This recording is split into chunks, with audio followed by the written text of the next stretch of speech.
What is going on, everybody? This is Drew here. I want to welcome you all to a brand new episode of Phoenix Down. This is Phoenix Down episode I don't know because, well, I was too busy worrying about if we were going to clap in sync that I didn't actually look at it. 109.1. And we are continuing our playthrough of Death Stranding. Today I have with me Matt. Hello. And so, yeah, we... Feels like we're in the thick of it now. I definitely have went through the thick of it. I know you haven't reached as far as I have, but some things have went down in my game. You're getting close to it, but there are some things that happened in this play session as well. I know that you were slowly making your way to Lake Knot City or Port Knot City. Which one is it? Before we go over the boat is Lake Knot City. And then when we go across the lake, it is now Port Knot City, I believe. Yeah, I think it's the other way around. I think you reach the port at the first, in the eastern section. And then you go to Lake. And then you go to Lake. I think you start off kind of this chapter 3 in Lake Knot City. Okay, gotcha. So yeah, when we go to Port Knot City, we do our regular check-in and get it synced up with the chiral network. And when we go outside, a storm starts brewing. Which is funny because they said, "Oh, don't worry, the rain never hits us here in the city." Yeah, but this time, it has. And we become face to face with a new character. What I'm believing is going to be one of the main antagonists of this game. Yeah. He calls himself Higgs. Higgs is played by Troy Baker, who is a very familiar face in the video game industry. He has voiced everybody, it seems like. But it is, from what I can tell, it's actually him. I think he did the mocap for this as well. Oh, that's cool. Because it looks like him. Granted, we can't tell right now because he's wearing a mask. It's a skull mask. Looks like it's gold. Yeah, golden skull. And a cloak. And a cloak, yeah. It's very ornate. But he is also wearing one of the BT detectors. Now, did he have a BB with him? I don't think he had a BB with him. I don't think he did either. But he definitely had one of the... The Audredex? Audredex, yeah. And Fragile is there too. She's kind of off to the side. He tries to attack her, but she blinks out of there. She's good at that. Yep, she's really good at that. We also only got the hematic grenades one chapter before this, right? Yeah. Or one mission before this? Yeah, one stop before this. And it's a good thing we did because Higgs somehow seems to be able to control BTs. He can summon them at will. He can bring up the chiral goo. So much, in fact, that he basically engulfs the entire port with the black goo and turns it into what looks like a lake. And then summons a giant BT that we have somehow to can fight. take the buildings down as well? Yeah, so it's destroy the buildings. He's well, I feel like it just flooded so bad it brought down buildings. Yeah, maybe? but as I'm like hiding out on them, they're coming down throughout the encounter as well. Oh yeah, but I'm thinking, isn't that because the BT's running into them and smashing them? Yeah, well, that I couldn't tell if it was that or if it was somehow like raising the volume of the lake. Yeah. Which, I don't know, it seems to be in some kind of alternate universe anyway. So it's a little hard to tell what's happening. Yeah, it's... I don't know, man. It's storming, and there is this giant BT. So he comes in, and he introduces himself, and... in a Kojima kind of way, with a lot of words. Yeah. He basically is the part of the terrorist organization who thinks that uniting the United States or uniting the United Cities of America is the wrong thing to do. But he says a lot of things, but also nothing is said. Like, we still don't know who this guy is. But you can tell that he and Fragile have a history. Yep. Because it seemed like he was really gunning for Fragile.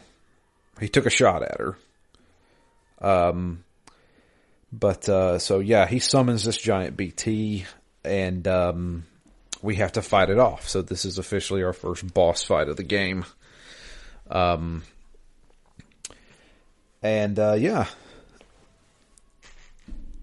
Did you have any problem with this? I didn't have any problem with this other than running out of the hematic grenades. So I want to say twice that I actually ran out of the grenades themselves. I only had, I don't know, 2 bundles. I don't know what you call them. You know, each grouping of 5. Yeah, containers, I guess, is the best way to call them. Yeah, so I only had about 2 of those, I think. Right. And then I had to, scavenge other ones from the rooftop. Yeah, so I kept running into what looked like help from other players. So yeah. It looked like a little hologram throwing containers at me. It also raises one of my biggest questions from where I am in this playthrough, and I don't know how much more you know about the story to form your theories beyond where I am, but I don't know. I kind of want to save it for that part of the discussion, but it really colored my whole playthrough of not really understanding what's going on in this game, or what the interactions mean, and whether the help means anything. I don't know. It's all pretty vague at the moment, but I get the feeling that the help is just, it's a video game. Do you think so? Because one of my... Alright, so I had 2 back-to-back thoughts while playing this. Okay. It's really weird to have this game about rebuilding the civilization when I just walk out the door one day and the road is built. I have not built it. Right. At all. That was really weird to me. Because I'm like, well, doesn't that kind of undercut the whole single-player feel of rebuilding or reconnecting the civilization? And then my immediate next thought was, it must be intentional. So my overriding thought is that the personal interactions in the game isn't just a game; it's something more meta. It's other people reaching into our game has something to do with mirrors the beached universe and the real universe, or the dead and the living. I don't know, but it almost made me feel like, instead of, kind of the opposite of your theory last week of kind of everyone else maybe being dead and being digital, then, my thought here was, all right, well, maybe he's digital and this is all, again, a simulation. Right. And that other people's simulations reaching in, that's all... Maybe everybody's got their own simulation in the game, and that's mirroring what we're doing as game players. Well, that whole everybody's dead and we're not interacting with anybody except a select few, I think kind of goes out the window in this play session. Yep, we do definitely meet a few more people. Yes, we do. But, yeah, I mean, it's Hideo Kojima, and he loves throwing that kind of stuff in there, you're interacting with all these different people and stuff like that.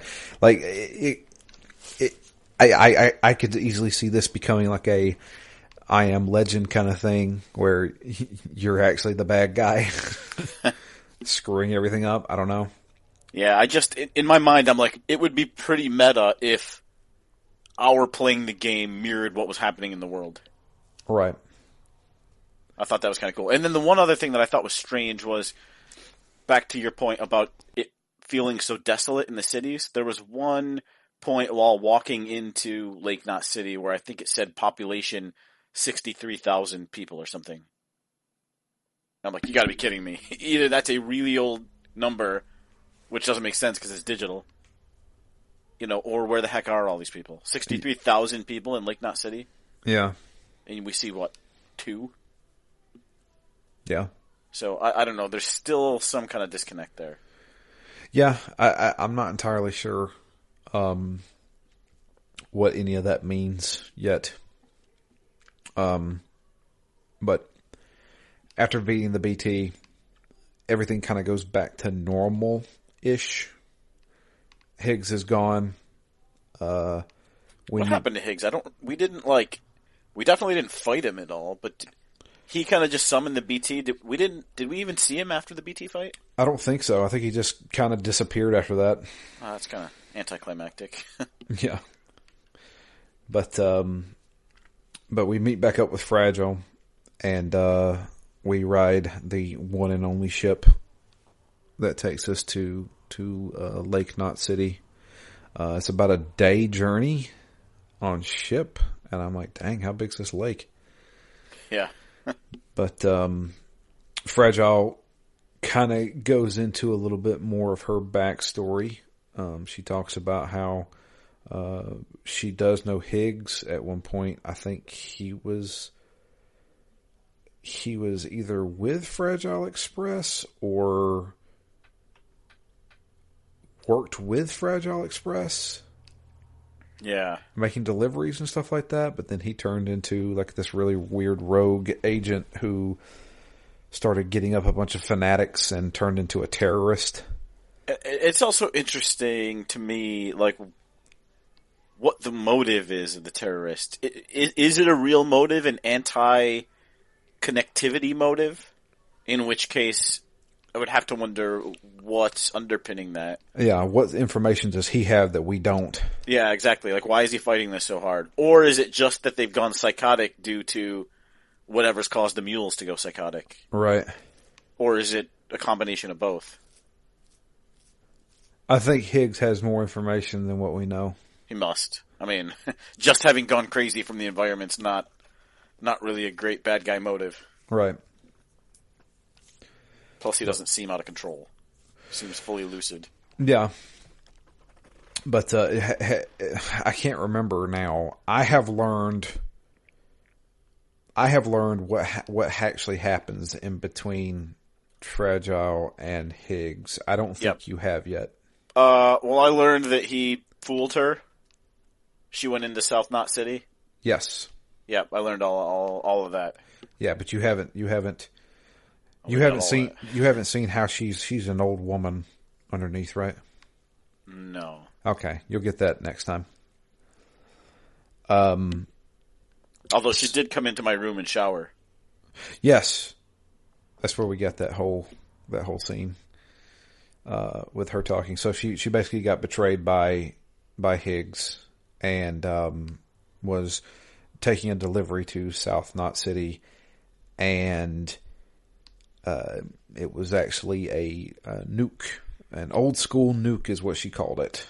And there was a bit of an escalation, right? Because I think she said at one point something along the lines of, we were doing standard missions and delivery missions, and what were parts and medicine turned into guns and bombs. Yeah. It sounded like there was a bit of an escalation.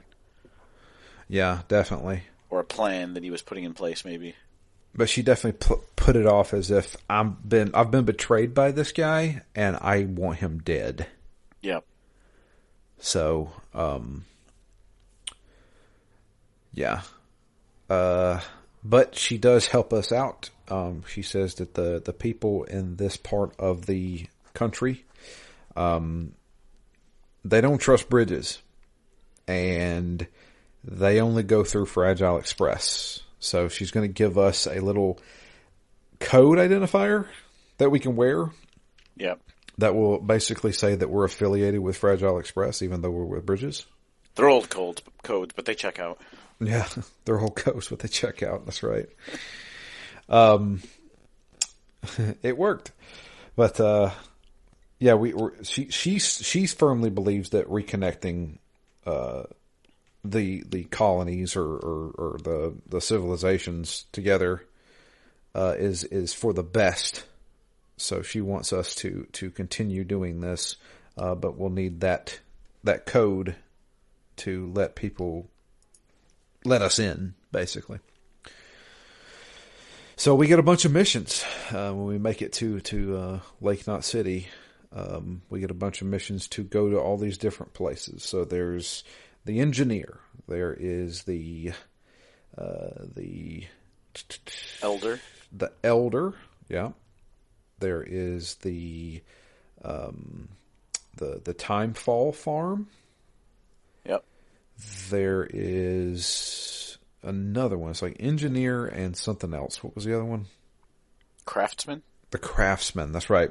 Engineer, craftsman, and then eventually you make it to the junker and junk dealer and chiral artist. The chiral artist, yeah. And there's also another one. There's a secret one that I don't know if you ran into. The cosplayer. Ooh, no, I didn't see that. I can't remember where I got it, but I did get something saying you need to go to the cosplayer, which was not on my list at all. Huh. And the cosplayer, I'll just go ahead and say, is somebody very famous. Ooh. Yeah. And I was like, wow, this is really out of sync with the rest of the game. It felt like. It's mission order 37, it looks like. Yep. Which is kind of crazy. This chapter has 20 missions in it. Well, not all. Some of those are standard deliveries, though. Are they? I thought this was 20 that was just the story missions. Or are the they? Need to progress missions. Yeah, I think so. Holy crap, really? Man. Yeah. I mean, this is a long, long chapter. And I did a number, especially in the first half of this. I probably did at least another 6 or so kind of standard deliveries. So we go around. Some people accept Bridges' offer to join the Chiral Network. Some don't. Some will allow to join, but the network, but not join the United Cities of America. Particularly the Elder. The Elder refuses. Did you get the Elder to join, Matt? Yeah, I thought everybody joined. So, some of them will join your network, but some of them will not join the UCA. So, the Junker originally didn't want to join. Yeah, I felt like a lot of them resisted until I bought them off, basically. That's exactly what happened with the Elder. So I had to do a whole bunch of things for the Elder. Yeah. And once I got him to 3 stars, he said, "Okay, you can use the Cupid to let me join the UCA." Yep. Yeah, I think that must have been what happened with me too. I had to deliver a whole bunch of sleeping pills. Dude, I'm talking like I had this thing stacked probably 8 foot tall on my back. Yeah, it does get quite precarious. It was 20 boxes of sleeping pills. Oh, wow. And I was like, am I going to get a cutscene of this guy like saying, I'm going to kill myself? Yeah, who needs that many sleeping pills? Yeah. But no, I gave him the sleeping pills. He's like, you know what? I think I will join the UCA. I was like, okay. But the big one that adds extra story, I would say, would be the one with the Junker. Going to the Junker, I was kind of confused. So when you go to the Junker, and usually when you deliver something to somebody, you see a hologram of them. It's usually kind of grainy. Yeah. And they'll talk to you. Oh, what you got for me today? And oh, yeah, this looks great. That kind of thing. Not even damaged. Yeah, it's not even damaged. Or, man, this has been through hell. What did you do, man? But so I find it funny when it's like 40% damaged, and I'm like, oh, not a scratch on it. Yeah, no, this was like new. Well, I didn't go over that 50% threshold, so we're good. But the Junker, when you reach his little vault, instead of seeing him, you see this girl playing with a hourglass, and it's like it lasts for like a minute and a half. It's like a long one. There's no even though nothing audio. happens. Yeah, there's no audio or anything like that. And then finally he comes in and it's like, oh, this Bridges, these pieces of crap. You're not even with Fragile Express. I don't want to have anything to do with you. Would you bring me? And he talks about how, the UCA or the Bridges or whoever, they helped with the whole South Knot City destruction when the nuke went off. He lost his girl, is what he said. To which I thought for a second, so his daughter died. Gotcha. Yep. So he blames us and Fragile Express for what happened. The porters are the reason why my daughter is dead, is what I thought. And so after that, he's like, okay, you can get out of here. So I think it's Die Hardman comes over the intercom or over the codec. I should just say it's codec. It's called codec. So he brought over Metal Gear a little bit, but and he's like, okay, so we need to get this guy on board with us. So he obviously is missing his daughter. So let's see if we can find some records on her. So we have to go to the remnants of South Knot City where it originally blew up at. Of course, go into BT territory. Yep. Find some documents. Bring them back. Come to find out, she's not actually dead. Okay. Where's she at? Literally 200 yards away? Well, this is in Death Stranding, so that could have been like 20 miles. Sure. 200 yards. Just probably the equivalent of 20 miles in this game. Oh, that was a 5-minute walk for me. Yeah. But we go down to the chiral artist. And so we're like, okay, we go to him. Dude, she's not dead. Well, I don't believe you, but if this person that's living here is really her, give her this hourglass. And if she recognizes it, then it's her. Okay. Yeah, and she'll want to come back. Yeah. So we take the hourglass, and this is one of the special ones. We can't have it on our back. We have to carry it in our hand the whole time. So like the opposite of the pizza. Yeah, the opposite of the pizza. You can't hold that sideways. And so we travel down to her, and the person that answers the door is a different person. It's a older woman, and she's like, "What is this? I haven't seen this in years." And I'm like, "Oh, she's really old now." I was like, "What?" I was like, "How's this guy the father of this woman?" And then she shows up. She opens the door, and it's the girl. And then she's like, "Oh, I haven't seen this in forever. Is he alive?" And I'm like, "Yeah, he's alive." He's like, "Take me to him." And I'm like, yeah, reuniting father and daughter. Yeah. And she's like, "Yeah, mom told me that he was dead and didn't want to have anything to do with him. So I didn't know he was alive." And I'm like, "Wait, that's your mom?" But these two people are not Asian. Yeah. And I was like, "What?" And she also spoke with a very thick Asian accent.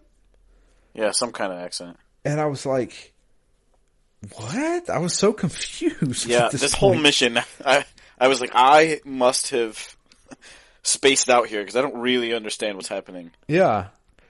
So we then have to drop all of our equipment. I didn't realize I had to do this. Drop all of my equipment. We can't have anything on our backs. And we have to strap her on like we did the president's dead body. And we have to walk her to the junker. So, doing that, we then get a cutscene. The junker comes out of his. So we're physically seeing people now. They're coming out of their vaults or whatever. Yeah, at least we didn't have to go back through BT territory to get there. Well, I did. Oh, you did? You didn't go down by the lake? No, I did. I went the exact same way I came. Oh man! So I was trying to carry things with my two most important pieces of equipment, which were my exoskeleton, and I can't remember what the other thing was. I think it was like my anti-BT gun. I was carrying them by hand, so I couldn't hold my breath. So anytime a BT was close to me, I'd be like, I'm going to run in the completely opposite direction. And so I kind of zigzagged all the way to the junker. And finally I dropped her off. We get a cutscene. He comes out and he hugs her and kisses her. And I'm like, what is going on here? Who kisses their daughter like that? And I'm like, oh, it's her boyfriend? What did he say? Like, my girlfriend or my betrothed or my wife, whatever. Yep. Instead of my girl. And I'm just like, because that automatically, because the hologram we see of her, it looks like somebody who was maybe like 12 or 13. Yeah. And I was so confused by that. And also her comments about, the mom not liking him. I don't know. I thought that this guy, the junker, was with the mother, obviously, who basically despised him for whatever reason, and then told their daughter that he was dead so that she wouldn't go looking for him, which I thought was 100% backed up by her comments, and then turns out that wasn't at all what happened. Oh, yeah. Kind of found out it's her lover. And so she decides to live with him. And the junker's like, okay, you did this great thing for me. I'll join the UCA. So we register him. Got him on the chiral network. Cool. That's amazing that you were able to get back through BT territory with her on your back, because when I was going to her, I definitely ran out of hematic grenades and had to just use the speed option of my new speed legs to run directly away from the BTs. And that was the only, that was the first time since the beginning of the game when I was unable to fight them that I just was like, I can't do it. I don't have any way to fight them. So just had to purely run. I have not fought. How do I explain this?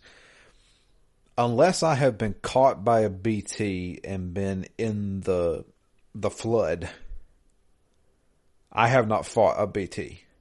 Oh, really? Yeah. I launch those grenades every time I go through BT territory. Nope. I try to carve out my path. I am sneaking by those guys for the most part. Or just trying to avoid them. I have not fought just a standard, humanoid looking BT. Yeah, I've probably killed 20 or 30 of them. Holy crap, dude. Maybe 30. I have not killed a single one. I've only killed the boss BT and that one time I got caught. That's the only time I have fought one. I got an anti-BT gun that I've never used. Yep, I just received that. I haven't used it yet. Although I'm almost wondering if I should be, destroying them or eliminating them or whatever, because I'm not sure that voiding out means anything. I'm not sure death means anything, right? The way that the line seems to be blurred in this game, but I almost wonder if there was an opportunity to rejoin the BTs with the bodies somehow, and by eliminating them, I might be preventing that from being able to happen later on. So you're looking at this at the meta game. I don't know if there is one. I don't know. There's just a lot of questions. Because you haven't got to it yet, but I have got a game. I have got multiple game overs. Ooh. As in, like, I fell over dead, and it wasn't like at the beginning of the game where I swam to my body. Yep, that's happened to me once. That has not happened to me since the beginning of the game. But I have died and just said, "Oh, you died. Start over." Yep, that happened to me once in a mule fight. And you voided out? Nope, I just died and restarted. So why did they even introduce this whole swim to your body to bring yourself back to life thing? Maybe it needs to be a BT-induced death, or was yours caused by a BT? Mine was caused by two different things that I can't talk about because you have not gotten to them yet. One of them I'm going to try to get you to avoid at all costs. Because you lose some time that way. And I'm like, oh. That was the thing I was telling you about before we started recording. Yeah.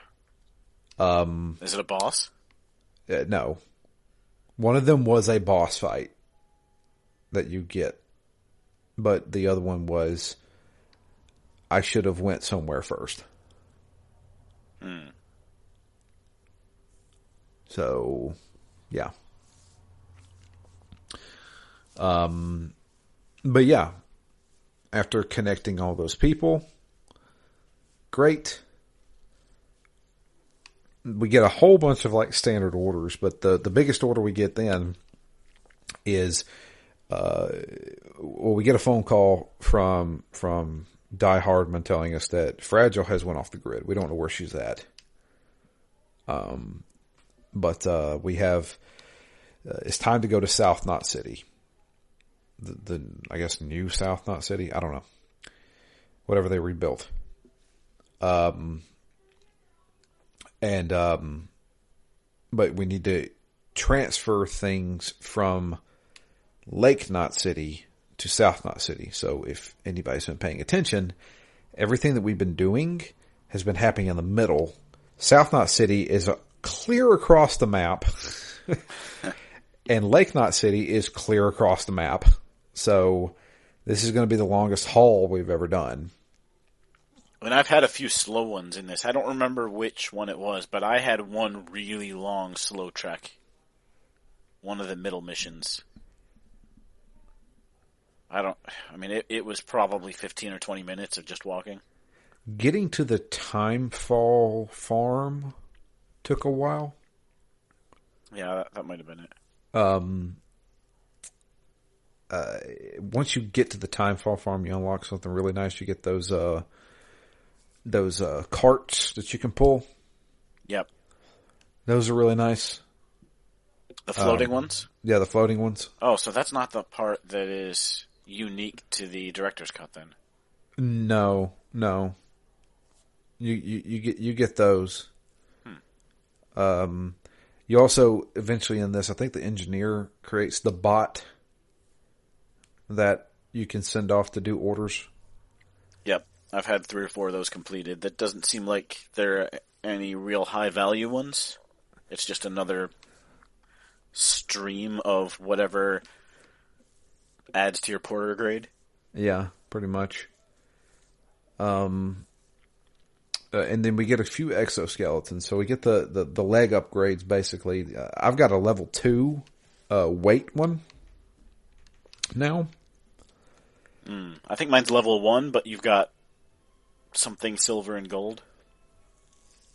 Okay.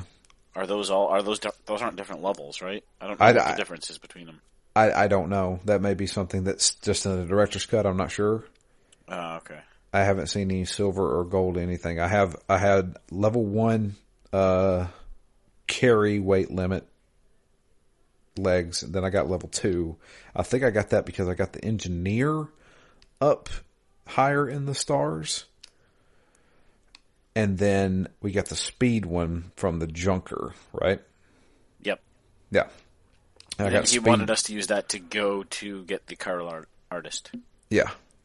So I got the speed level 1 legs. Which you do move. When you run with those legs, it's fast. Oh, it's fast as crap. Fast enough to run away from BTs. That's all I need it for. Oh, yeah. It's really good. But I really like weight limit because, man, stacking 20 carts of sleeping pills on your back put some weight on you. What's the limit with that one? I think the one I had a limit of 250. The weight bearing legs, yeah. Level 2's like, I think it's like 340. I could be wrong though. Oh, nice. I could be wrong. But no, those were nice. And I also am able to upgrade my backpack. Have you got that yet? Yeah, I recently got that. I touched it, but I didn't. It looked on first glance like all you could do is add patches to it. So no, I can. I added an extra battery, so it extended my battery life on everything. Yeah, I did see that. And then I also got an extra. You can add grenade pouches. Yeah, pouches, so that way they're not taking up space on my back. Does that help your balance? I mean, it still adds to your total weight, but yeah, but I think it helps your balance because you're not having a giant like container stacked on you. Yeah. So I did both of those. The battery pack's really nice because it not just does your legs, but it also does any vehicle you're driving. Oh, that's cool. So yeah, on the mission to go back to the Lake Knot City, I went to the distro center and picked up a few standard orders to take to Lake Knot City. And on my way there, I ran into a mule camp, and I beat up every guy there, and then stole one of their trucks. And I've been using that ever since. Because in my game, the distro center, all the way to Lake Knot City, there is just a fully built road there in my game. Yeah, that's the one thing in this whole play session that's confused me the most. Because I had seen the little printer nodes where you can add resources into them to eventually get it to print. And I have now eventually printed just one road section. But the entire road formed before I ever generated a road section. So that just seems so far out of the idea of what we're doing in the game that I think it must mean something. You may be right. I don't know. I mean, I really don't know. To me, though, it's very nice because it feels like I'm cheating. Well, it is a pain. I mean, the bike was so cool the first couple of times I used it, but the number of times I've wanted to take it somewhere and I've just kind of driven it into a field and then been like, all right, well, it's going to blow up if I drive it any farther. So I just like get off and leave it there. Yeah. Like it's not real great at traversing any kind of uneven ground. Which, I mean, I guess you wouldn't expect it to be, but it's better than the trucks. Is it? Oh God, yeah. I was hoping the trucks with bigger wheels would be better at the rocks and formations. No, the trike is better at that. So don't forget, you can also jump with it. Yeah. I think you can actually jump with the truck too. You just hit the X button and it kind of, maybe hydraulics or something. I don't know. But you can't kind of jump. Yeah. So going back to the not the distro center, the Lake Knot City, we take on an order. Now this order is special because this is everything. Even though everything's connected to the chiral network, there's certain things, particularly organic matter, that we can't transfer through the chiral network. So they can't print that stuff off. So any kind of weapons with Sam's blood in it can't be transferred. Which is all the ones that work. Yeah. Seeds or any type of medicine, anything like that, they can't just print that stuff off. So we have to take it. So we accept the order, and while we're getting ready to leave, we get stopped by a Bridges guy with a hat on over his eyes. And he's like, hey, there's one more package. Forgot to add it to the order. It's really fragile, so be careful with it. And I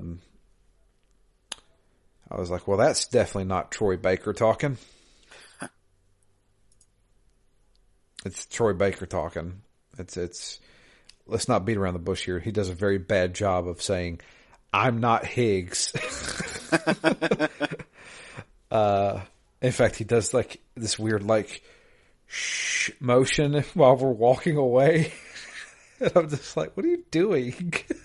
And it also completely mirrors what Fragile said happened to her. Yeah, because I look at this package and it says, would you like to add the small thermonuclear weapon to your inventory? And I'm like, guess. So, yeah. We're now tasked with taking that to South Knox City. But before we get that package, Die Hard Man tells us, hey, it looks like Fragile popped back on the grid. She's at the distro center south of distro center north of South Knot City. Cool. And he's like, yeah, you should go check in on her. Yeah, you should probably go check in on her with your small thermonuclear device. And Matt, that's where you stopped. Yeah, that's where I stopped. I have the package for delivery. So when you go to meet with Fragile, from that point for the next 2 hours is Revelations. Oh, good. This is going to be a pretty fun Friday night then. Yeah, there's some legit crazy stuff in the next thing. God bless it. One thing that gives me some anxiety in this game is trying to decide which and how many weapons to take with me on any given mission. Right. Because, especially now after we've gotten the anti-BT gun, you could load up completely with anti-BT weapons between, the hematic grenades, the other grenades that you make in your personal room, and the anti-BT gun. Mm-hmm. And you could fill up an entire inventory with that and be completely set to take out every single BT that comes within a mile of you. So I'm gonna give you a little pro tip here. When you reach South Knot City, officially reach South Knot City, you're gonna unlock real guns. Ooh. Pistol, assault rifle, and grenades. Though I, at this point in the game, still don't want to kill anyone. Right. Interesting. But listen to me. When they say, hey, these are available, make sure you get at least one of each. And keep those with you. Because as soon as you leave that city, you're going to need them. Yeah, that's the thing, is being caught in, let's say, a boss fight or a intense encounter without what you need. There's not a lot of other options, really. Like with those fast legs, I was able to run away from the BTs, but if I hadn't had that, I would have been somewhat screwed and just had to go through that kind of annoying slog of getting caught, fighting my way off of the tar monsters, and then trudging my way outside of the pit. Yeah. And probably getting caught 2 or 3 times and doing that and turning a standard mission into just a lot of button mashing and angst. So I don't know. Like, similarly on when I know I'm going to go towards a mule encampment now, I really like that you've got the bolus gun. That's pretty cool to take them down. Yeah, that's the best freaking weapon for them, man. Yep. And it feels good to use it and then to go over after the fact and kick them to knock them out. I don't even knock them out. I just capture them. Because if you don't kick them, they like shake off the wire pretty quickly. Really? Yeah, I've had probably 3 of them where I shot them and then was just like puttering around, like getting supplies or something, and then all of a sudden they shook it off and stood back up. I haven't seen that. Then granted, I wasn't paying attention. I was like, man, there sure are a lot of mules. Could have been the same one a couple of times. Probably has been, but all I do is just mash on square until I knock them out. Yeah. I usually use the little rope, the hematic rope, to parry their attack and then wrap it around their neck after the fact. Oh, the strand? The strand, yeah. Really? Yeah, that's actually it's really easy to parry because they don't attack a lot of times, right? So they'll circle around you and come in with one very telegraphed attack, so you can parry it pretty easily and then just hit square again, basically, and you'll wrap it around their neck and like knock them unconscious. God, I hadn't even tried that. That's what I do most of the time, but the bolus is more fun, but it's annoying that they get back up if you don't kick them. Right. So sometimes when they drop a whole truckload of mules off at me, by the time that I get all of them subdued, the first ones are back up again. So, a little bit of trying to dodge around them to make sure I'm kicking, curb stomping them. Okay. I'll definitely keep that in mind then. So, that's where we're stopping. But I got some emails. Yeah, I really wanted to finish up Chapter 3, but I played a lot of this. I put in over 10 hours. And, maybe did a few too many side missions, but I will certainly be ramping up. I mean, I think this is the longest chapter in the game, right? I heard Chapter 8's the longest. Because, this was like 20 missions. I'm like, all right, this is... I didn't even think I was going to halfway through Chapter 3, but... Chapter 4, depending on how well you perform, is 30 minutes. That's quite different. Yeah. So, where are my emails? ¿Dónde está? Emails. Here we go. The alternate email box. Mm-hmm. So here is the first email we got is from Jamie. And it says, hey guys, quick email this week since I haven't got very far. Mostly I feel like I'm not really getting anywhere in this game, which is funny for a game where you travel the whole time. I think there are a few different reasons. Number one, I overestimated how hard this game would be. For the longest time, anytime the BTs were around or even the mules, I was sneaking around trying my best to avoid them at all costs.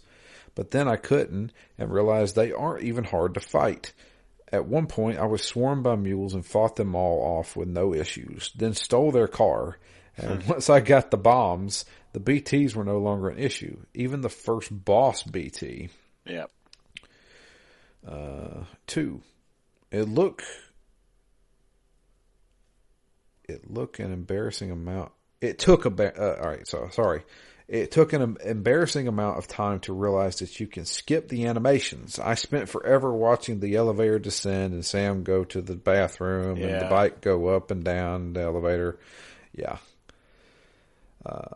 Anyways, now I know what I'm doing. I'm starting to like the game. At least I'm looking forward to doing orders and continuing the story. That said, there are still a lot of things that annoy me. The private room drives me insane. I think it was mentioned last week, but the mechanics of that room are stupid. Just let a person get up and walk around. I really dislike the menus.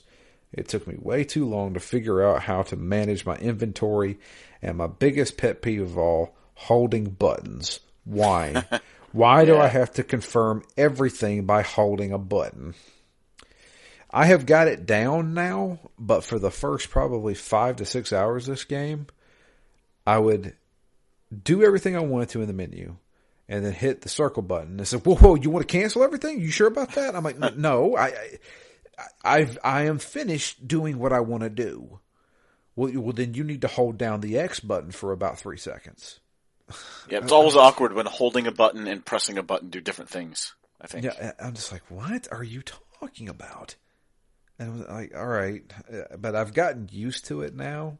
And I fear the next time I go to a different video game, I'm going to be doing this crap. Yeah. I feel So, like I've gotten the basics down, but I still completely agree that I don't like the menus.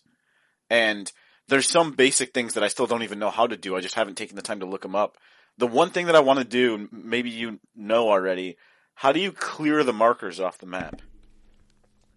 so you talking about anything that you've made on the map? Yeah, anything that I've made.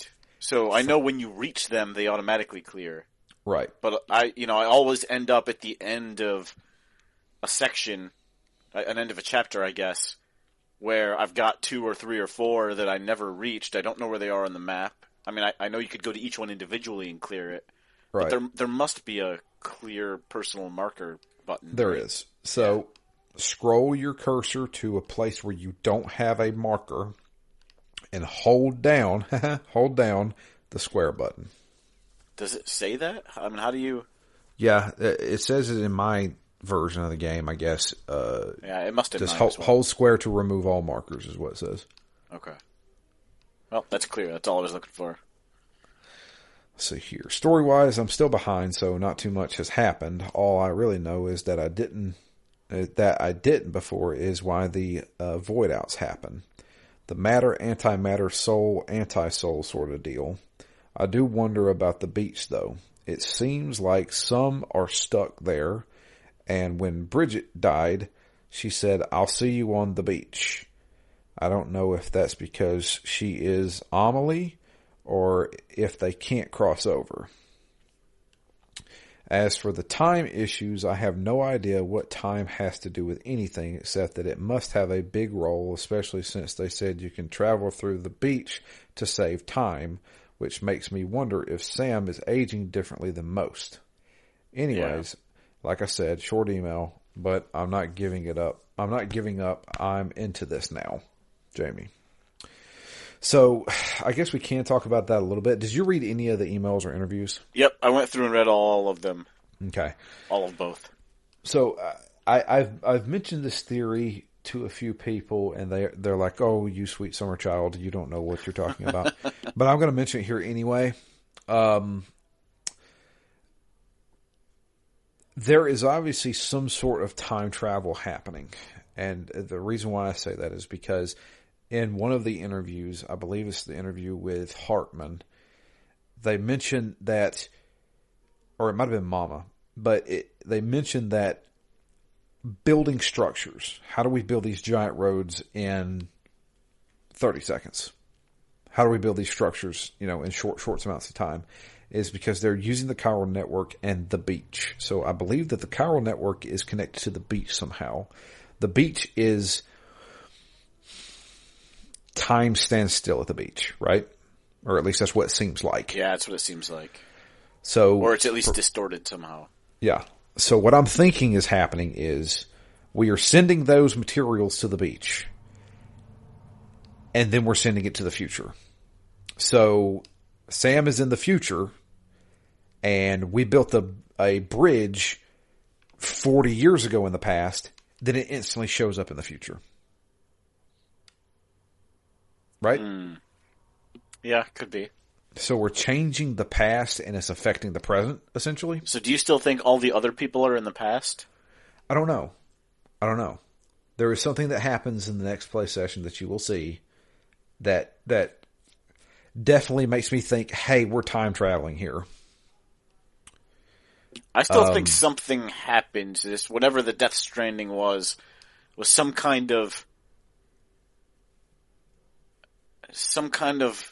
alien or radiation induced thing that affected the planet. I don't know. Something about Mads Mikkelsen does seem to kind of mirror, not mirror what we're doing, but seem to be maybe an alternate time. I don't know. I don't know if BB is, means that happened at the same time and he's within a year. I mean, that was what I said last week. I kind of don't have any reason to not think that's true, other than that the more time seems to play a factor, the more it would lead to some kind of... something's got to be out of time. Whether it's Mads Mikkelsen and that BB, whether that's the same as our BB, whether, whether it is kind of other people in the past. I am curious why there's the 63,000 person population of Lake Knot City when there's nobody around. Yeah. There's definitely a lot of questions. I mean, the time fall has something to do with it. I feel like, because I saw an email or a interview talking about time fall and trying to figure out where it comes from. Yeah. They mentioned the inverted rainbow and how there is no blue in the inverted rainbow. And blue was significant because, crap, what did he say? It was Dead Man talking about it. Blue is significant for some reason, but I think it has something to do with death. Do you think this is definitely Earth? I mean, it looks like the United States, but... Yeah, I think this is definitely Earth.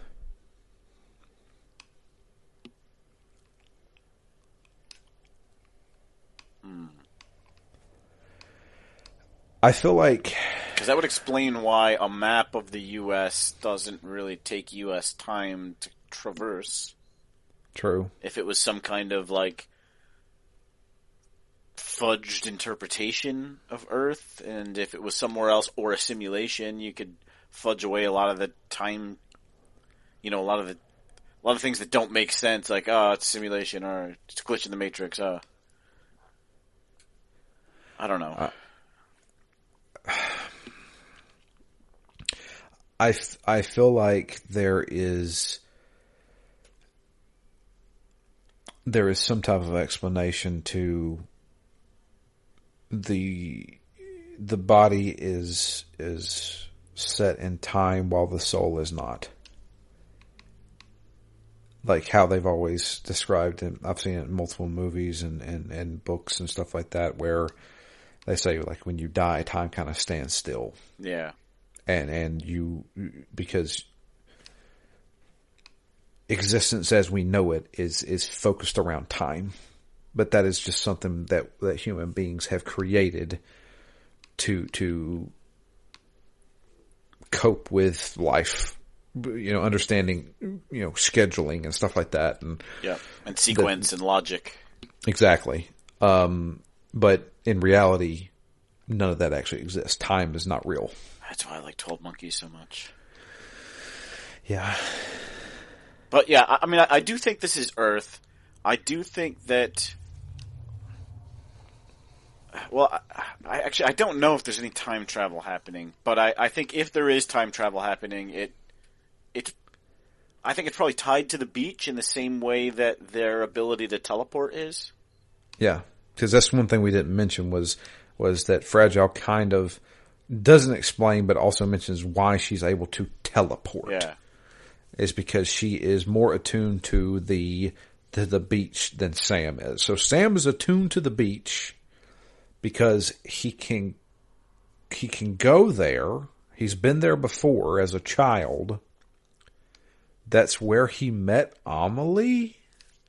So was he a child after the Death Stranding event happened? I don't... Dude. Yeah, clearly by the landscape, it didn't just happen, right? Most of the U.S. is deserted. So, yes, but I read a interview or an email with the Elder. And the Elder even mentions, and this is weird, the Elder even alludes to Donald Trump. Really? Yes. He doesn't say Donald Trump. He said, we even elected a president who wanted to put, because he was an immigrant.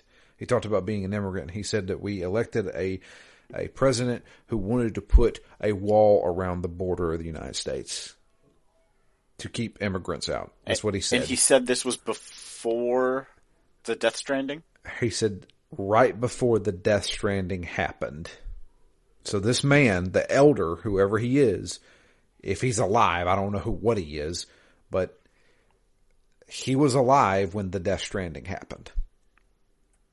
Which, as a quick aside, when you say if he's alive, I really wanted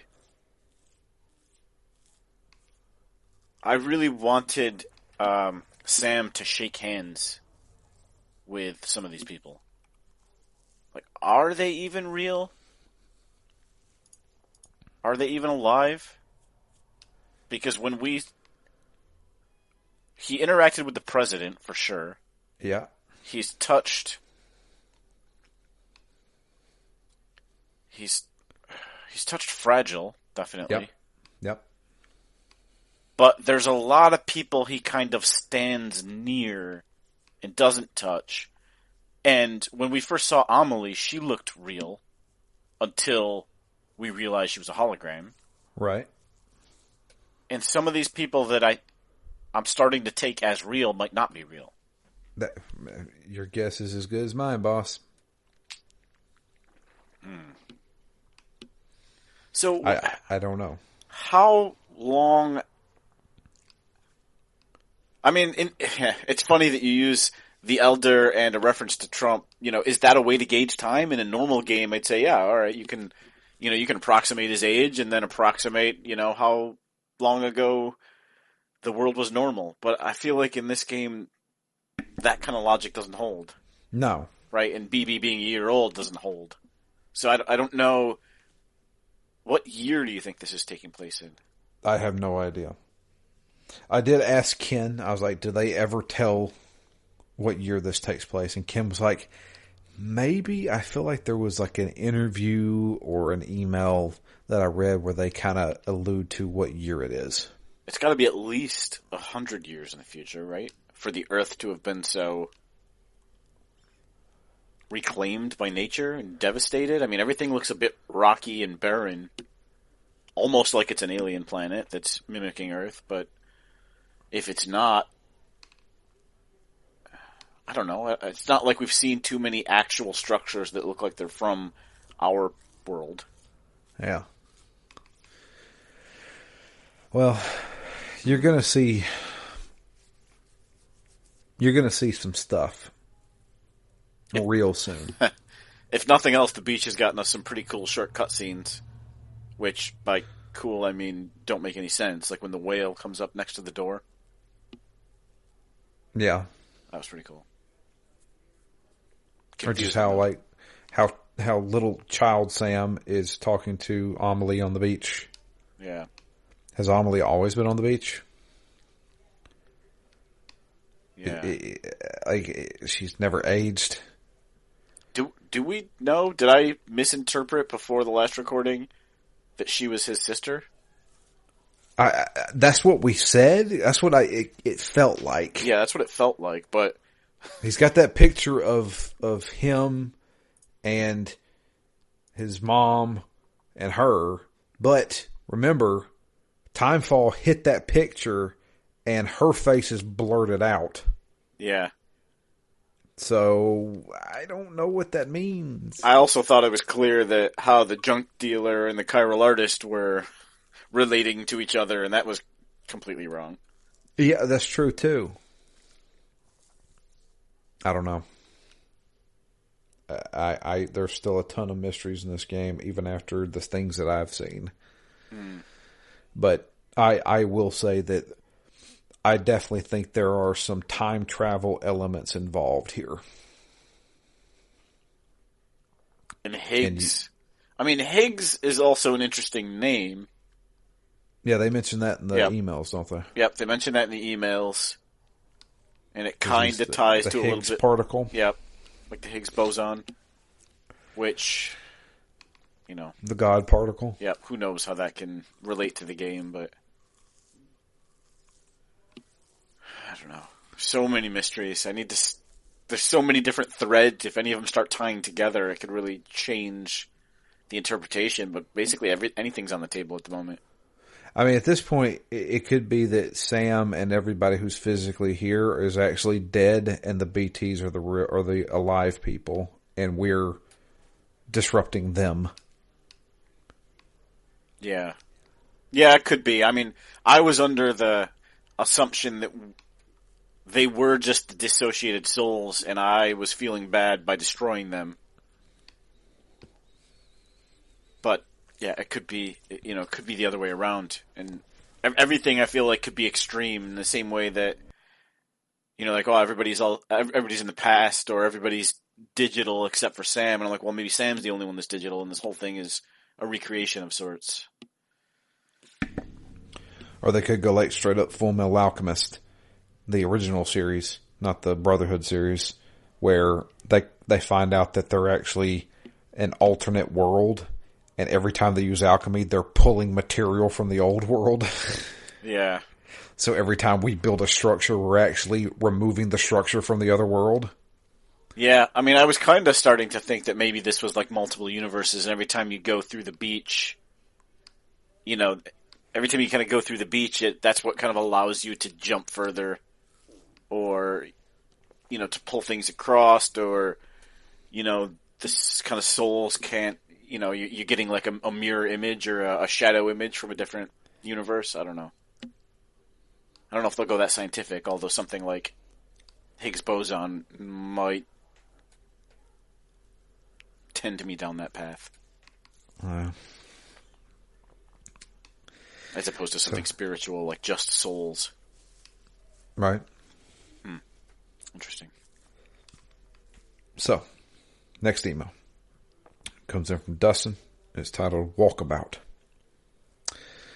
Yo, I'm not going to write much. I'm just going to share some stories and thoughts. Sam should really look old. He has a special raincoat where when he's traveling, though, or he's traveling through timefall, but no mask. There's no way he's not getting that rain in his face. Anyone else think we look like we dressed up for Halloween as a Transformer when we were fully loaded with packages? If timefall speeds up everything, including vegetation, why isn't the world covered in a forest? I did come across an email saying nothing grows where there's craters from the void outs, but what about the rest of the world? If mules are just obsessed with delivering packages, why doesn't Bridges just use them to deliver everything? It didn't come across any solid reasoning why they wouldn't. I did come across an interview saying Fragile would use them once in a while, so I don't know. I had a few theories, then I read some data entries, and that ruined most of them. One theory I have revolves around Higgs and Kojima being so literal, I think it relates to the Higgs boson or the God particle. I don't have anything solidified yet, but it is curious how he can summon BTs at will. There was a data entry that mentioned the Higgs boson, but didn't say much. So there's 3 planes of space in this game, right? The world of the living, which where we might be now. The beach, which might be some sort of purgatory, and something called the seam. It's not mentioned very much, but it is that. But is that like hell? It probably has 9 triangles since Kojima is so hip. Remember when the game was first revealed and one of the first leaks was what the game was about, and it basically said it was about video game characters and what happens to them when they die?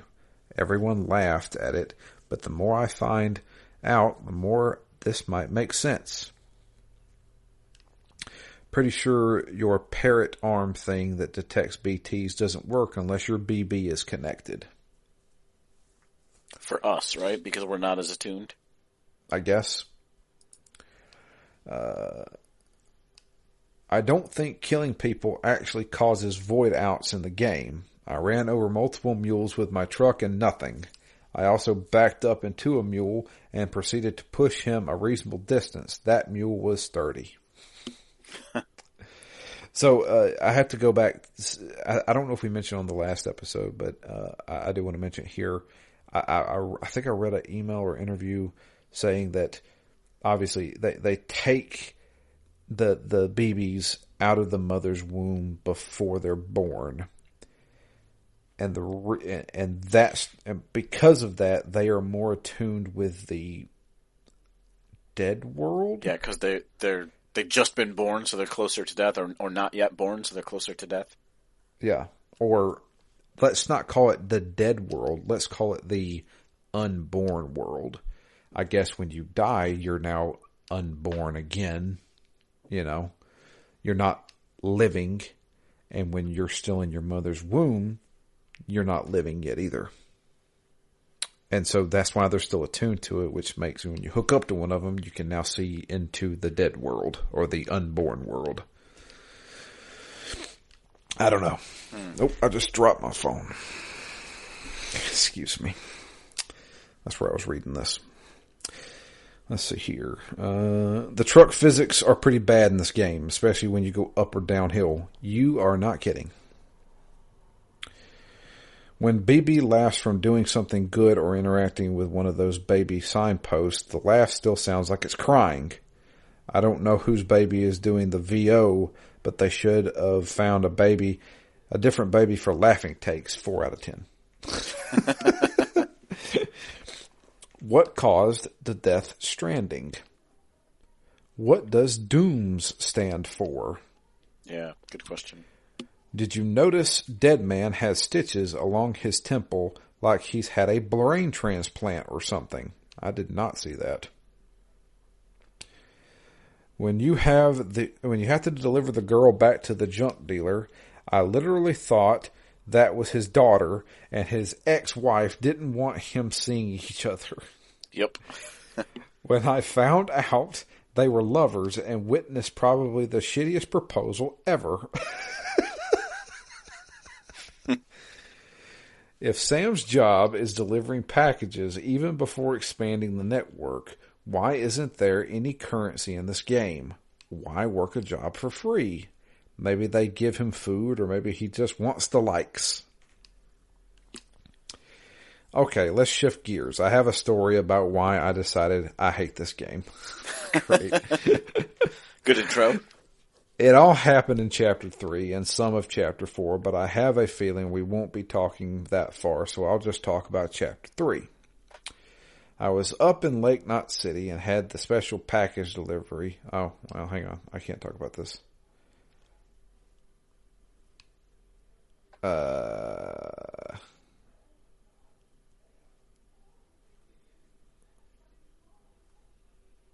Yeah, I can't talk about this. You haven't made it there yet. Crap.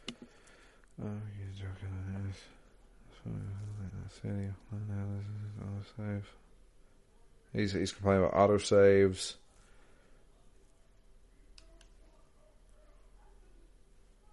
Yeah, I can't talk about this.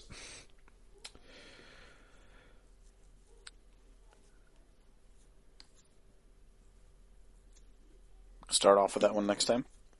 Yeah, I guess. Where's Fragile outside somewhere? No, look on the map. Wow, that's a lot of symbols. Where's the main objective? I don't know. Where the hell is she? Use the visor scanner thing with L1. Awesome. She's in Central Fucktown. I said Chapter 4 happened, and that pissed me off even more. However, I did go back and finish Chapter 4, and yeah, cutscene hooked me back into this game right away.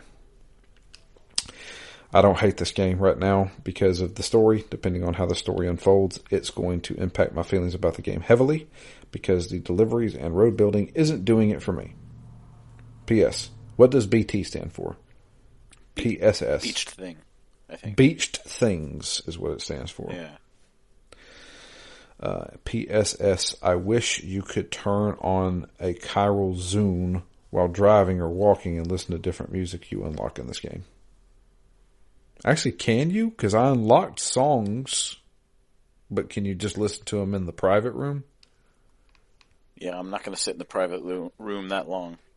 I'm not going to sit in the private room for any amount of time. I'm only there for the exiting cutscene so I can see Mads Mikkelsen.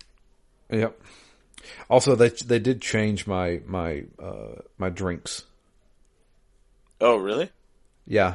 I don't know what happened. I don't know if like the game updated or something like that, but since I made it to Chapter 3, I have not drank any Monster Energy drinks. I have drank what looks like beer. I think it's called Porter beer. Oh, weird. Or Porter Lager or something. And when I started drinking them, I couldn't skip the cutscene with him drinking it because it was different animations. One of which where he shook the beer up like Stone Cold Steve Austin and then opened it in the camera. I haven't seen that at all. and saying, "What? How do you like that?" This game's fucking weird, dude. This game is very weird. I like it because I'm really curious both how it's going to unfold and to what degree it's going to tie together. Yeah. Because even if it makes no sense, I'd be fascinated if he tied everything together in a way that was illogical. That would be interesting, although unsatisfying. And if he can tie it all together in, revelation after revelation, I mean, I'm pretty invested in what the heck is going on. Oh, I definitely am at this point. Just wait. Just wait. So we have 2 emails from Chad. First one is a small one saying, "Beware of the BTs. By the way, there is a part coming up soon that some of you are really going to hate. Oh, great. You thought those BT areas were bad before. Just wait until you have to navigate through them and you have no indication of where they are." Mwahahaha. Ooh. Do I have speed legs? Can I just sprint? You probably can, but you may just run right into one. All right, and the next one. I guess that was his second email. This is his first email. It's just titled, and I love this, "Riddle me this, bat hard man."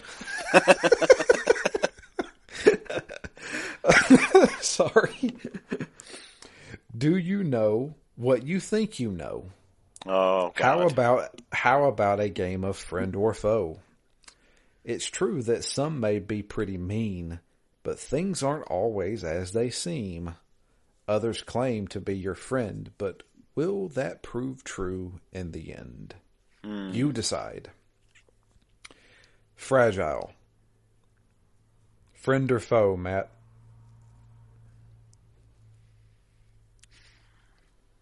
Part of my thinking was that this was like Quantum Leap, and she was the evil leaper. Mm-hmm.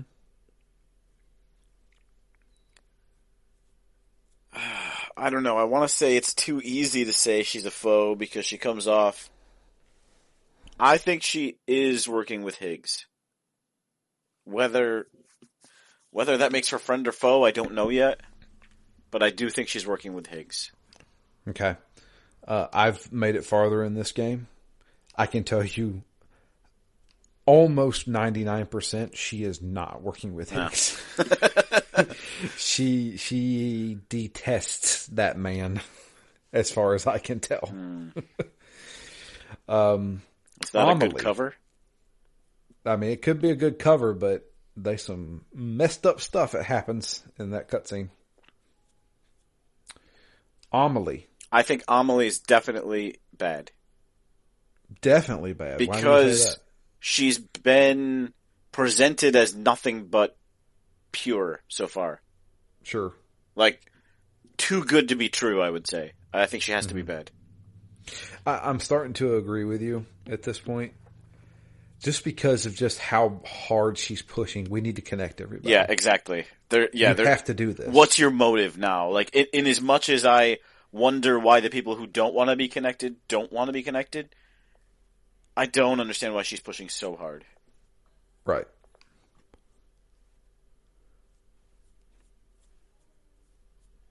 I just don't see her as a good guy. Not to mention, I kind of feel like she wants to take over as the president, and anyone gunning for that kind of power makes me question it.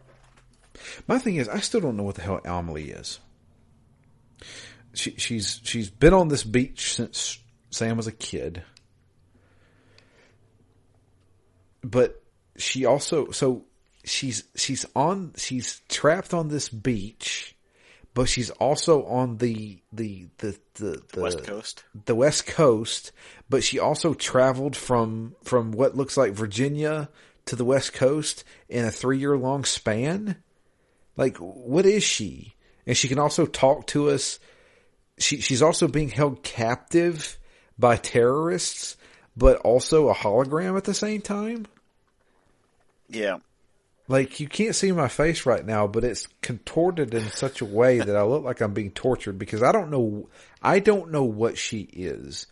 I don't know if she is actually human. Yeah, I don't necessarily believe her or trust her. Yeah. Okay. So Cliff Unger. Cliff Unger. You don't even know who this is. I've met Cliff Unger. Met him. Oh, I have not met him. Yeah, you're going to meet him real soon. Chapter 4 is all about Mr. Unger. In fact, I believe the episode is titled Unger. Unger. Uh-huh. And that's not short for hunger or anger or... I have no idea. But I think his name is Cliff Unger. Unger doesn't really sound like a name. I believe it's a German name. Okay. Yeah, maybe. Yeah. It's a real name. Okay. Do you want me to tell you who it is? You've seen Cliff Unger Somebody I've before. met? Is it who Higgs really is? No. Is it Mads Mikkelsen? Yes. Okay. Okay. I think he... Ooh, I don't know. Good or bad? Yeah. He's also been a little bit too saccharine sweet so far. You know, pining over his dead wife, like babysitting his little baby.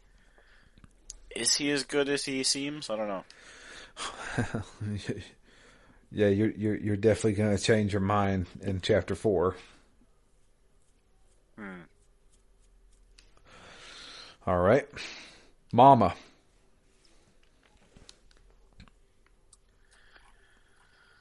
I've had a very long cutscene with Mama that you haven't had yet. I don't think Mama is a bad guy. Yeah, I've got no real thoughts on Mama at the moment. Yeah, Mama's got some messed up stuff going on with her too, dude. She's the one that's pregnant, right? Not really. Dude, just wait. Tomorrow night. I'm doing nothing Friday night but getting through this next chapter end and Revelation section, and I'm actually pretty excited for it. So yeah, when you make it to South Knot City officially, you're gonna run into both Unger and Mama, and both of those scenes are crazy. Oh, we're gonna run into Unger. So he's not from the distant past. Or is he? All right. We may never know. Time is relative, boss. All right. Okay. Higgs. Yeah, I mean, we talked about this before. It almost depends. I feel like if Amelie is bad, I think Higgs has a real good shot of being good. I don't know.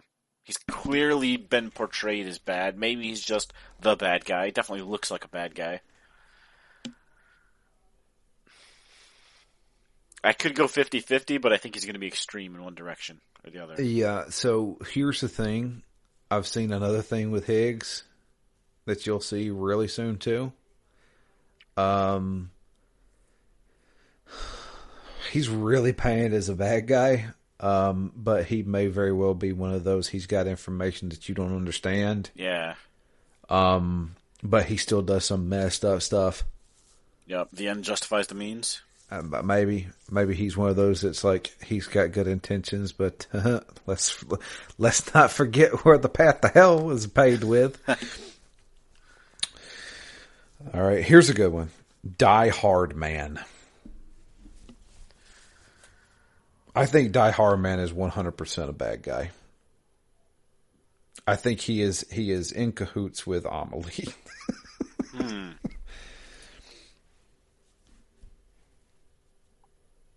Yeah, I mean, I feel like I don't, unless I miss something in some of the interviews, I don't really feel like I have much information on him. I mean, I don't either. My thing is I don't like when somebody wears a mask. Yeah.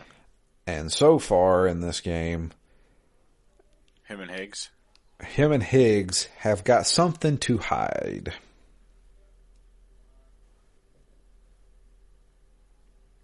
So.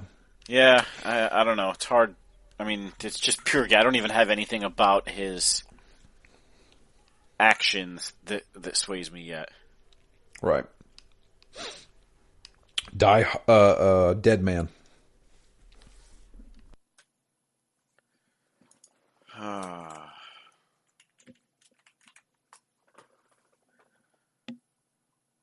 don't know. I'm struggling now with what to think. I don't know about him either. He could easily become a villain. Yeah. I mean, obviously him and Die Hard Man are working together at this point, and I don't think Die Hard Man is a good guy. Yeah, I mean, it would definitely fit in with the kind of, science taken to an extreme. Right. Right? He's clearly the mastermind of something, whether it's the tech, probably not that caused the Death Stranding, but, maybe took a ill-conceived route to try and fix things after the fact. Right. All right. Hartman.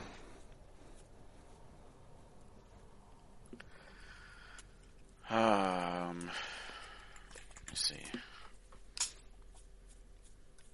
You know who Hartman is, right? The scientist guy with the glasses. Yeah. God. I feel like Hartman is a good guy who possibly could turn bad, all because he is determined to figure out what's going on. Like he'll do it by any means? By any means. Yeah. Yeah. Like, this is going to destroy this planet or this world, but we have to know where these BTs come from. Yeah. I don't think he is a bad guy as in like inherent bad guy with nefarious means. I think he is going to be driven to bad. Yeah. By his thirst for knowledge. That or he's just good and at some point he'll reveal something we need to know to finish the game. He just ends up being a scientist ally. I don't know. Yeah. Otacon. He is also a Dooms sufferer, if you remember. Okay. So he is one of those that is attuned, much like Sam is. Was it more or less than Sam? I think it's about the same. I think he can feel them, but I don't think he can see them. I don't think he's like fragile. Yeah, not on Fragile's level. All right. BB. BB. Oh, I hadn't thought it good or bad on BB. BB's the final boss of the game. It's going to be Kilroy from Blue Dragon all over again. It was the little thing. It was the little parrot. I think BB is nothing but an innocent pawn. You say that, but I mean BB has a very huge connection to Unger. Yeah. So, according to Unger, I'm your daddy. So, yeah. I don't know. I feel like you still think Sam is BB? No, I just said dumb shit last episode just for saying it. I don't think Sam is BB. I could be wrong, but I mean, if all right, here's the thing. I said it. I'm going to say it's not true, but at the end of the game, if I find out Sam really was BB, I'll say I fucking called it. I deny it unless I'm right. Yes, that's right. That's how you make predictions. And then lastly, the BTs. Yeah, I mean that's the big question. My current thinking is that they're just the disembodied souls, and that I shouldn't be taking them out because there's nothing bad or evil about them, and I'm in fact preventing them from reconciliation by killing them. But I feel like my thoughts also kind of change. Could change with the wind there because I know so little about them again. They're clearly presented as, these dark, shadowy figures who attack you, so they're clearly set up to be bad. I don't think they are, but I don't know what they are. Yeah. I don't think... I think it's going to come back around and say the BTs are not villains. Yeah. They're not monsters. They are disconnected from their world and are doing what anything that is disconnected from their world would do. They fight back. Which is what might lead, maybe Higgs is there trying to shepherd them back somehow, and maybe that's why he's a good guy. Or that he knows that Amelie and others here are not good, and that's why he's fighting everybody. And it seems like the BTs are always trying to drag Sam somewhere. They're always trying to grab him and bring him somewhere. Yep. Maybe they're trying to help Sam.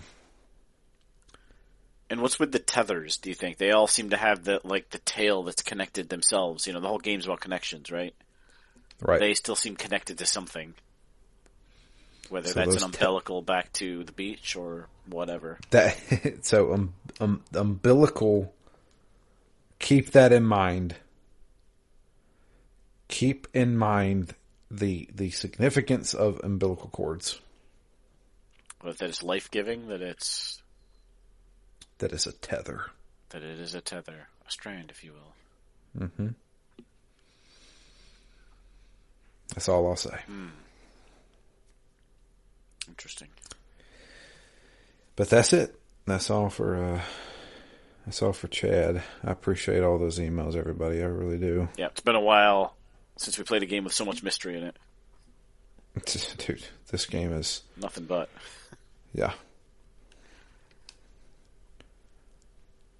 But yeah, I'm definitely digging it. I mean, the minute-to-minute gameplay is okay. It's okay enough. It's changing enough to keep me interested. I'm not absolutely, smile on my face every minute, every time I have to climb over, 2 miles of rocks. It's not necessarily the most exciting 10 minutes of gameplay, but it's a means to an end. There's a lot of mechanics in games aren't necessarily inherently super fun.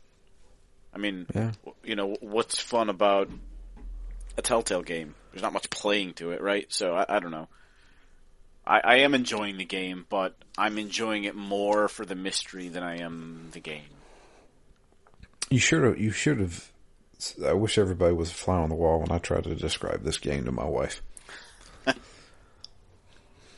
Because, I had this game when it came out, and she saw me playing it. She's like, "Is that the guy from The Walking Dead?" I'm like, "Yeah."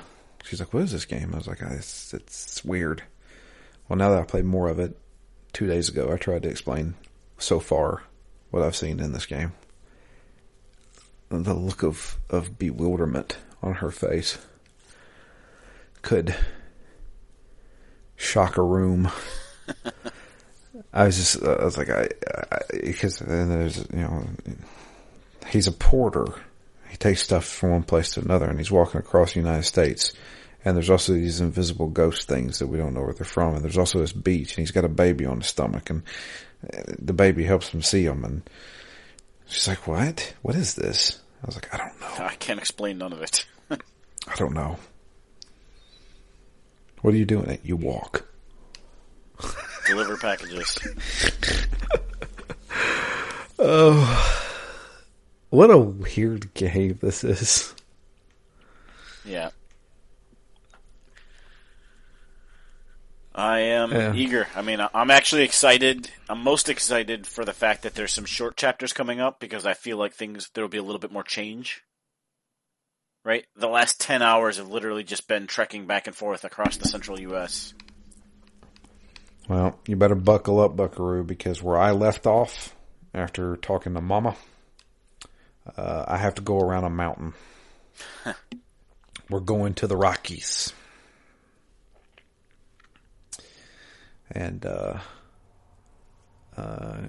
Ken told me through a private message, get ready for when the snow happens. The snow. Uh-huh. And I didn't know what that meant, and I was like... Is it time snow? Is it time snow? But time is slow because it's frozen? Because it's falling slow, and yeah, it's frozen. Yeah. I was like, what? And he said, you'll see. And I'm like, okay. I don't know. We'll see.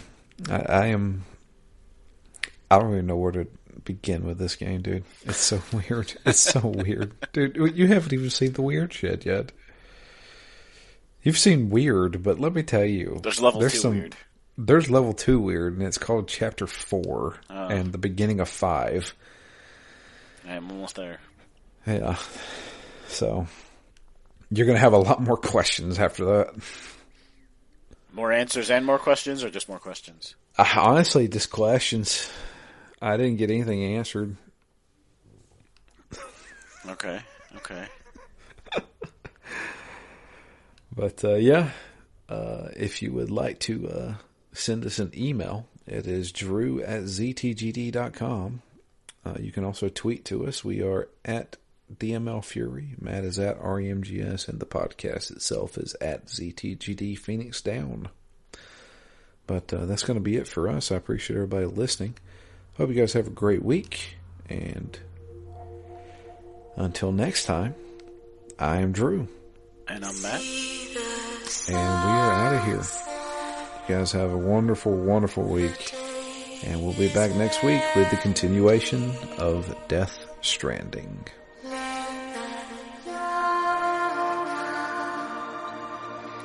There's no pretending.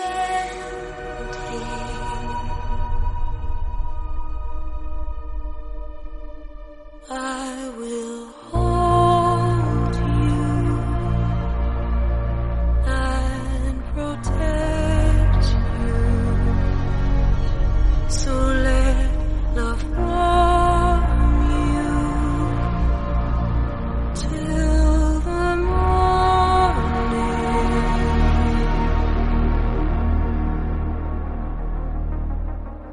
I'll stay with you by your side. Close your tired eyes. I'll wait, and soon I'll see your smile in a dream, and I won't wake before you go, and I'll still be your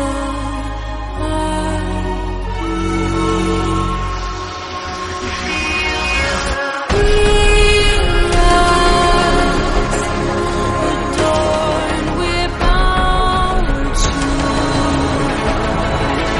watch that starlight beyond without I'll stay with you in your mind a single day. I'll wait, and soon we're stranded on the beach in our dreams.